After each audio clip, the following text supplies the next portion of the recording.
It was my parents, I believe my uncles and my ex-wife. And I don't think Ernie's ready to go. My wife is like, my ex-wife at the time, she was like, no, Ernie's my husband. Ernie's the father of my kids. Like, I'm gonna bring him home. And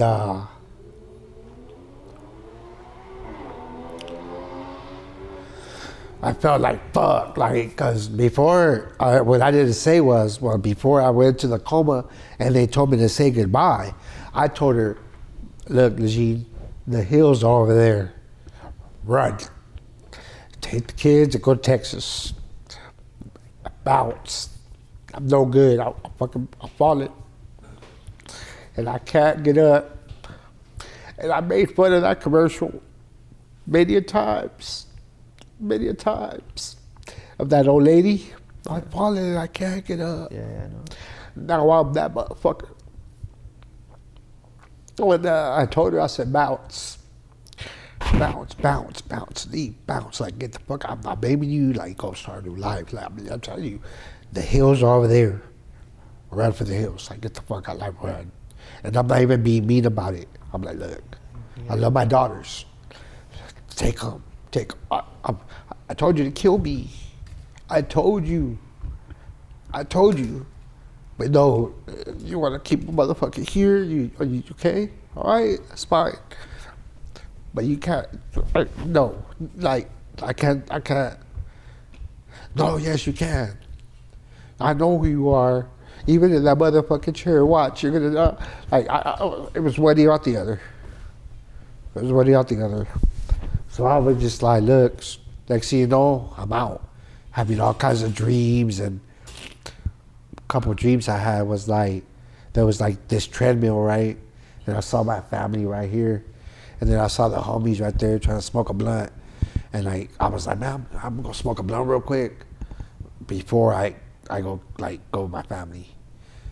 But then I was like, nah, man, I'm gonna go with my family. So, but the closer I try to get my family, be like, you know what I mean? Like, I couldn't get to them. Yeah. Next thing you know, like, my mom was right there, like, I don't know how long. So I was like, hey, what's up, Mom? And she was like, oh my God. Next thing you know, I'm in the fucking hospital room. So I came like that quick. Yeah. So I told her to bounce. She didn't bounce.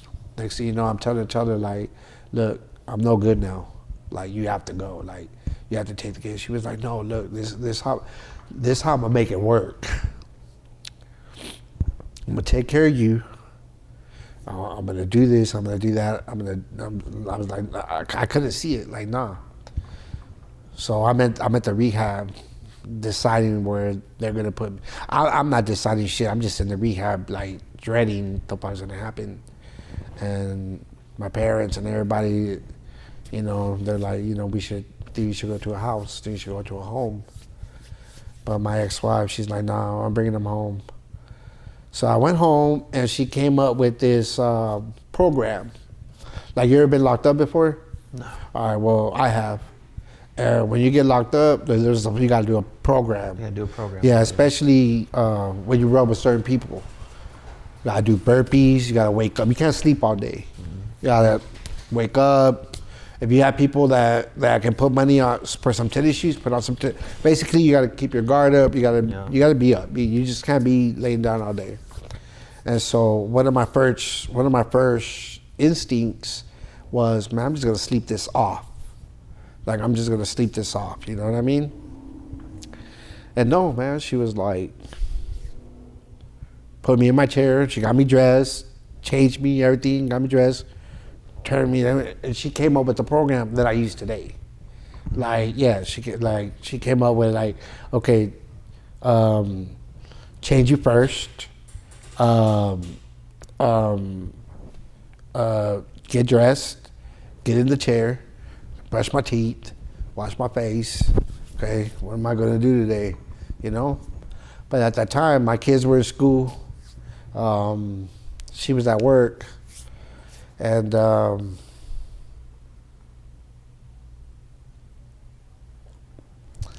was just down. So I started dealing with the wrong people. Not how I can better, but like, just like, not deal. So I like started like shooting up and shit. You know what I mean? Like just using heroin. Shooting up? I started using heroin. And you hadn't touched it before your accident? No, never. I was just a weed guy. Yeah. Yeah. I partied once in a while, but never with heroin. I partied with a line of coke. A little bit of coke here and there. Yeah, or fucking shrooms, or a tab of acid. A little bit of X, yeah. But no, bro, this was just like. But at one point, you start shooting up because you're just in a dark place. And it just happens. It just happens, and it makes the time go. And you can go to sleep. I can knock out. And you just, like for you a said, long time. Just sleep it off, yeah. Yeah. I've been there. But after a while, it's no longer fun. And you're going to the hospital for checkups, not because of your usage, but because of your disabledness. Everything else is going on, yeah. Because of your daily checkup. So it's time to check for blood. And they can't. They can't. To this day, bro, I get embarrassed. They cannot check. They have to check for blood here, fool. Yeah. Or here, or in my toes. Because all this shit is shot. All this shit is shot. And once I realized, bro, like, remember I told you my dad was like, oh, the Dodgers and the Phillies, and it snapped me out of it. It was just like, nah, you know what, fuck all this. We're moving to Spring Valley. So like we moved to the Grand, like we went from like being like in a small place, like just to my own big ass house, like just nice, you know. Kids had their own room. We had our own room. There was a big ass garage, big ass yard, like, you know, like, you know, just from the bottom of the old shop right here. You know what I mean? Yeah. And fucking, it was just like, it just felt better. And like, it was summertime, so it wasn't sleep all day no more. And one of the things that I could be able to thank God for is that, like, he did bless me with shame. Like, going to those hospitals and getting blood work done, and like, whether it was my mom or my dad or my wife, my ex-wife at the time, having to say, oh, no le podemos sacar sangre, no tiene venas ahí ya. Ay, ¿por qué no, Ernesto? Oh, no podemos decirle que se lo diga a su hijo. Pero para nosotros, nuestra experiencia es la gente que usa drogas de jeringas, por eso no tienen venas ya. And I was like, I don't do that shit. Did it come out into my system? And they were like, you know damn well, do you want us to give permission? No, don't give permission. I don't give permission. Because I knew if I gave them permission to tell them, I knew what was going to pop up. So, but that shame right there, fool, that shame right there, I was like, man, let me take a Xanax real quick. Like, let me fuck around with the Xanax. Like, that should have put you to sleep too. Oh, hell yeah. You feel me? Like, you out. And I got tired of this. Hey, Manny, what are you doing right now? What are you doing? You ain't doing shit. Hey, bro, you think you hug me over quick? Yeah, help me out. You know what I mean? And you don't even fuck around with this shit. Yeah. So, you know, a lot of times it was like, nah, bro, I'm not doing that. And those are the people I fucking love and deal with today. Yeah. Like my boy fucking Dimitri. He was like, we're doing too much coke, we're stopping today. Yeah. Like a fucking, all right, that day we stopped. Yeah. Like a fucking, all right. Like, so drugs became a numbing part of it. Pero Manny, I'm already numb. I'm numb, bro. If you put a pin to me with my eyes closed, I don't know where you're pinning that. So it took a little bit of psychology, a professional who went to college to sit down and tell me, you're a fucking bullshitter. You are bullshitting around. Do you really want to get better? Have you seen what the fuck happened to you in your mind when you broke your neck? Have you dealt with what you cannot do? And like, I got mad, bro. Like, I'm gonna get the fuck out of here. So I would leave. Like, my homie Quincy is another person I love, because he would take me to therapy and then leave me, go to Costco. I would wait for him to leave. I would bounce. Well, one time there was no Costco, so he stayed, and he saw me coming out. He was like, "Yo, what the fuck, bro?" Like, I was like, "Oh no, bro." Like, he was like, "No, man, I'm not wasting my hour, bro. I'm bringing you to your thing." Like, "Nah, bro, you're gonna go talk to this man." So, bro, I had no choice but like deal with it. Yeah, because somebody that is loving me is telling me the truth. Like, "Hey, bro, like, you have to go to therapy. You're gonna deal with this therapy. Somebody's gonna tell you the truth, and it's gonna be for your own good, whether you like it or not. You're gonna have to accept it, Ernie, because these people, they got a lot of Ernies, and they went to college for this shit." Yeah. So before you go to therapy, and you're using heroin, you're using drugs, are there any real thoughts of suicide? I think using the heroin was suicide. Not suicide. How you call it when you try suicide?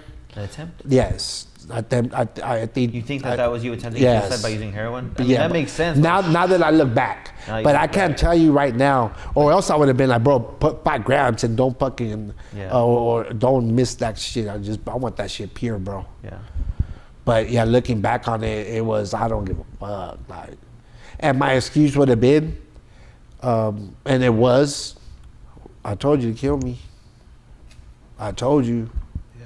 But like, I'm 44 now, and looking back at that 28, 29-year-old, I was like, "You're fucking dumb, bro." Like, but like, I wasn't in that mental state to accept anything, but like, who's willing to help me, who's willing to chill with me, who's willing to... At any point after that accident, are there times where you wish or pray that you would have just died at the accident? Yes, sir. Yes, man. Yes, man. When did that feeling go away for you, or has it gone away? That's a good ass question, Manny. Does it come and go count as an answer? Yeah, 100%. On the great days, bro, like today, I don't even think about it, bro. It's like, I even rolled down fucking Albertsons to here. Thank you, God, that I'm alive. I'm by myself, bro. I went to church the other day, and this dude told me, like, cause I was like, "Man, I'm sorry, I haven't been to church in a long time." He was like, "Bro, there's people that have nice ass cars, that have their nice ass little bodies, that don't come here. Like, thank you for coming to the church." You know what I mean? And so I was like, "Oh yeah, man, no problem." But that feeling comes and goes. When it's gonna sound fucked up, but when I can't do something like for example, I have a grandson now, and it's taking me back to when my daughters were babies, and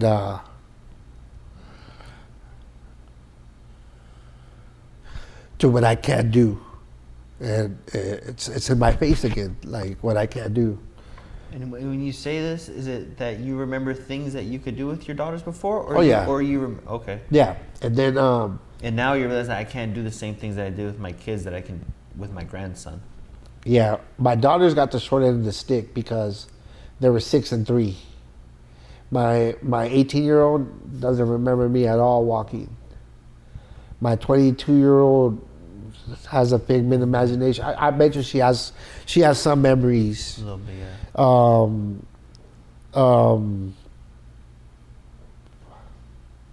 But no, I'll say some shit like when I can't pick them up, or like, I'm not included in the babysitting talks. It don't matter, but it's like, damn, man, I bet you these motherfuckers will be asking me if I could walk or, like me like that. But as far as I wish I wasn't here, bro. No, as far as I wish I would have just died at the accident. As far as I wish I would have died at the accident, yeah, man. It hasn't left. It comes and goes. It comes and goes. What do you wish that people asked or understood about you? 'Cause I feel like you probably get a lot of the same questions, just like anybody that does anything, they get the same questions. What do you First wish of all, people would ask or understand about you? I did not get shot. Like, number one. Like, that's the number one question. Like, and it's not even a question sometimes. It's, hey, bro, how'd you get shot, man? Like, I went to a group, like, to speak. As I've been in my chair for for 16 years, and the dude was there as well, and he was like, "Yeah, man, I got shot with the shotgun. How'd you get shot?" I was like, "Bro, like I broke my neck." He was like, "Oh shit, my bad, bro. I thought you got shot." And then everybody else did too. That's why I turned around. I was like, everybody else think that. They were like, "Yeah." So, yeah, man. Sometimes, bro. Like, go ahead. Oh, I was saying, but what do you wish that people asked or understood about you? Understand that it's a complicated life. It's not an easy life, but it's a livable life. What they would ask is,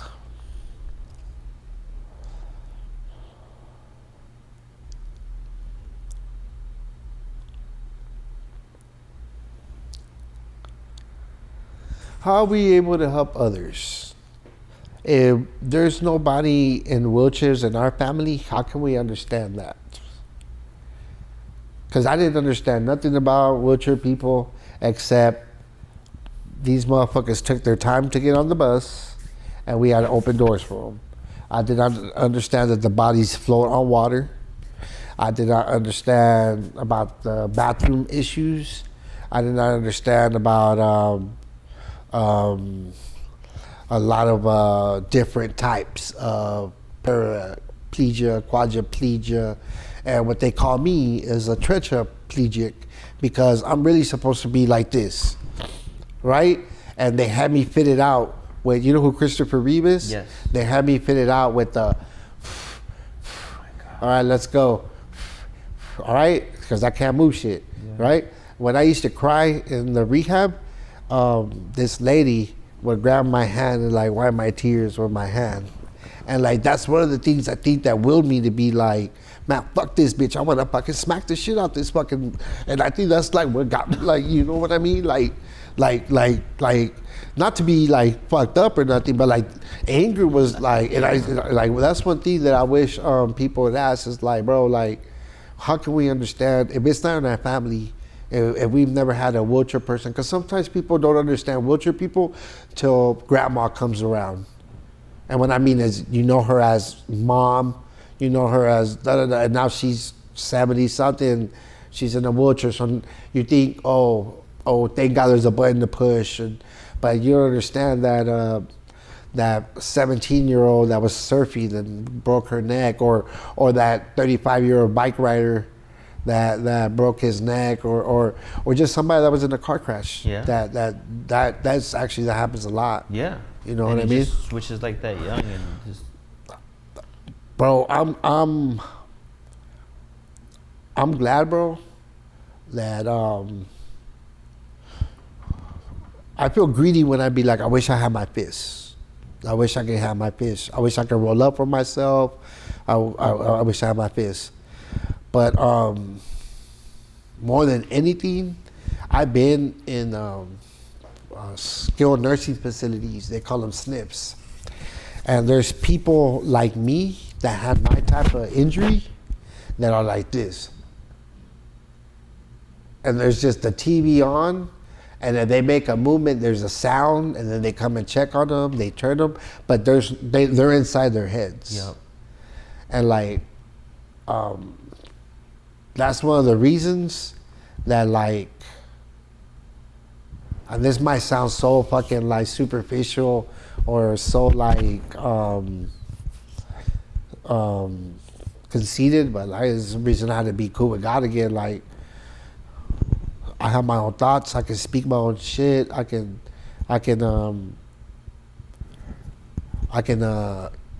be by myself in this wheelchair. Yeah, like you said, you still have a livable life. I'll take that, Lord. Thank you. Because there's people that are walking that don't have their, or like somebody that, I know I went to a class and this dude, he was a security guard, got hit in the head. And he still walks and stuff and he has all his functions. He just doesn't have his whole brain. So he needs somebody there with him all the time. And like, I guess if I have to like pick and choose my battles, like there's sometimes I'm glad I have my bag and like 2 blunts with me and like I can spark it, you know what I mean? Like, and chill the fuck out, man. Cause there's sometimes that I do have like. When did you stop being angry? I'm not having it. You're still pissed. Yes.